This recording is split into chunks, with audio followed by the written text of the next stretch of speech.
How high should you sharpen your woodworking tools? 1000 grit, 8000 grit, or how about this $350 Japanese stone that comes in at 30,000 grit? Or this green compound that is 60,000 grit and only cost $15? Are there any benefit to sharpening your tools to high grit? And does the type of tooling steel you use matter? In this video, I'm going to do some experiments and answer all of those questions and share a sharpening method I learned recently that absolutely shocked me. Some of the most common tooling steels in woodworking are A2, O1, and PMV11. A2 steels are considered to be very hard with a rock wool hardness of around 60 to 62. Because of this, the blade holds an edge very well, however, it takes a lot more effort to sharpen. Compare that with O1 steel, which has a rock wool hardness of around 58 to 60, making it a little bit easier to sharpen, but it also loses the edge much more quickly. PMV11, on the other hand, is a special blend of steel that is exclusively manufactured and sold by Lee Valley under the Veritas brand. They claim to have the hardness and edge retention of an A2, but the ease of sharpening of an O1. To me, that sounds way too good to be true, and later in the video, we're going to find the truth by measuring edge retention.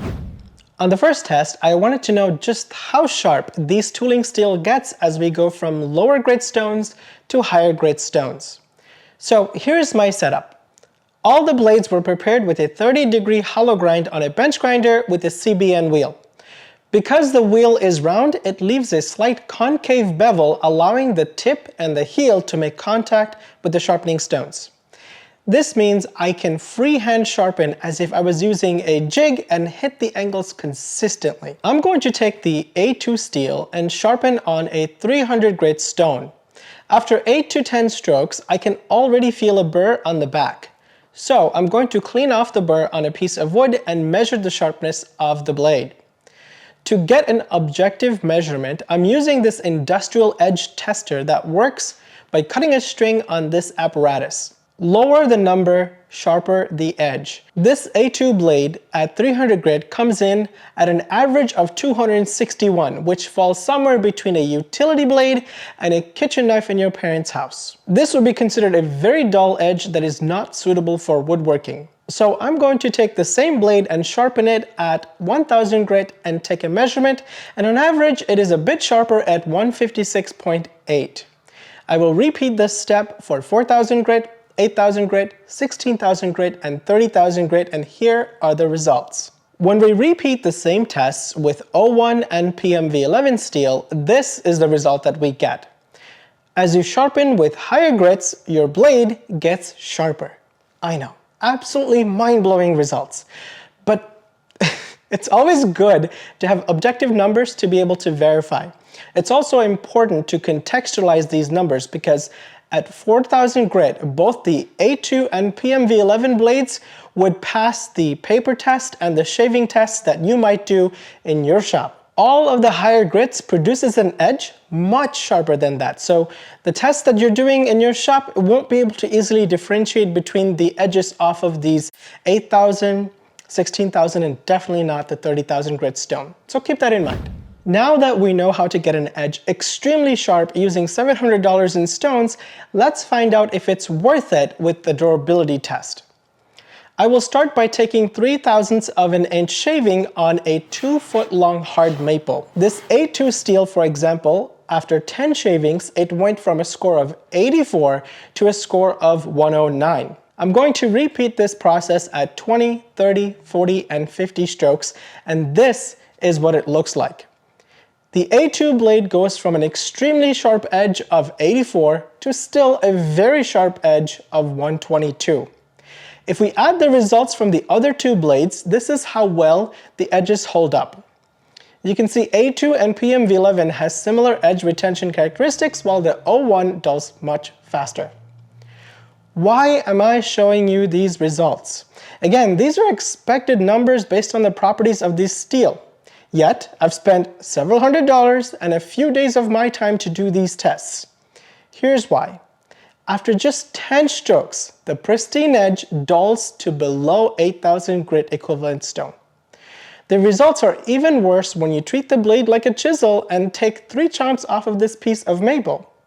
So what I'm saying is, I've spent money and energy so you don't have to, because if you sharpen up to 4000 grit, you'll be able to get an edge that'll pass the paper and shaving test, and it's good enough for woodworking. But I think we can go even cheaper than that. Apparently, you can go just from 1000 grit diamond stone straight into stropping with this 60,000 grit equivalent compound. At first, I was very skeptical and I thought that was way too big of a jump between grits, but when I visited my friend Jonathan Katz-Moses and this was also his preferred method, I had to test it out for myself. Suman's video is a great deep dive into the different types of steel types, but over on my video, we just published a video about sharpening in general. We tested tons of different systems, myths, all the things were busted. Head over to my channel and check it out. It'll be linked down below in the pinned comment and description. I also want to mention the methods we used in each of our videos are very different. I did not standardize the stroke count or use a jig as we did in Jonathan's video. My goal was to get the sharpest edge possible off of each stone. So it would be bad science to compare my numbers directly with Jonathan's numbers, because if you did that, you'll realize two things. One, his 30,000 grit Japanese stone might have been defective, and two, I'm clearly the better sharpener. So back to the stropping test. I reground all of the blades to 30 degrees and sharpened them on a 300 grit stone and then onto a 1000 grit diamond stone. I also cleaned off the burr on the back on the 1000 grit stone before stropping it. In Jonathan's shop, we tested several different types of green stropping compound and found these two to work the best. I recommend you buy this one because it is much bigger and a better value for your money. After stropping 30 times on the bevel side and 30 times on the back to clean up the burr, here are the results. Now, this is very surprising to me. I've always been the guy to sharpen progressively on finer and finer stones to remove scratch patterns from prior grits. Sort of the same principle you would apply to sanding a piece of wood, but this method clearly works, and I suspect it works because the actual cutting edge is extremely microscopic and the stropping compound is able to polish through the rough 1000 grit scratch pattern to produce a keen edge that is naked to the human eye.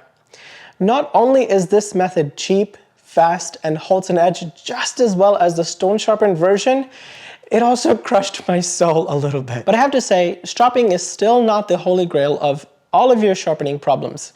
In my last video, I demonstrated restropping as a method to resharpen your tools over and over again is a bad idea because it causes a rounding effect on the cutting edge. That data is still true, and I don't recommend restropping more than a few times. For me, I'm going to continue to use my Shapton 4000 and 8000 grit stones. If you're looking for the absolute cheapest entry into getting the sharpest edge possible, you should check out Jonathan's video. As woodworkers, are we ever going to agree on one best sharpening method? No. Just like your order at Starbucks, it's gonna vary based on your preferences. But at the end of the day, you're still getting your coffee. Yeah, and I think as long as you can shave with it or cleanly slice paper, it's gonna be sharp enough. And maybe don't spend all your money on 16 and 30K stones because they clearly don't perform as well as they should. Yep. All right, folks, as always. Whoa. That's not what we do here. Okay, fair enough. It's my channel, thank you. And I'll see you at the next one.